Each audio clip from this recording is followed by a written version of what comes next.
Hello mga guys, kumusta? Kiphali? Ming hao ma? How are you? Ayan si Kumari, nagluluto na naman ang aking ulam ngayon, tanghalian.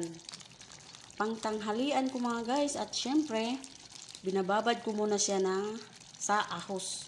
Ahos na blender ko. Ayan yung ahos guys, blender ko siya, tapos ginbabad ko sa manok, yung ahos. Yung ahos, binabad ko sa manok.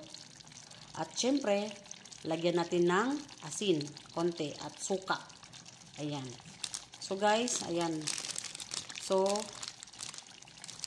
ngayon, ayan.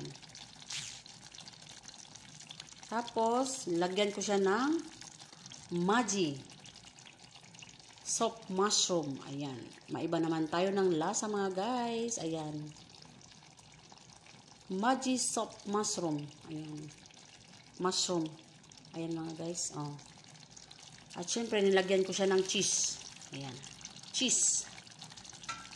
Lagyan ko siya ng cheese mga guys. Tingnan nyo. Mananam-nanam talaga oh. Lumabas ang kanyang ano. Ayan. Meron din paminta oh. Hindi pa nadurog.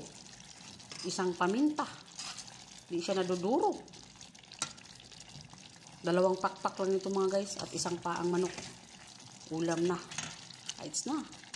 Diba? Alright. Tikman natin konti. Kung anong lasa. Yummy. Delicious. Ayan o. Delicious. Yun ang cheese. Yung cheese niya at saka yung ano. Yan. Yung mayonnaise at saka ahos. Yan. Nagmimix sila. Mayonnaise at ahos. Tapos may cheese pa. O yan o. Parang may gata. Ayan mga guys. So, thank you for watching. Follow for more.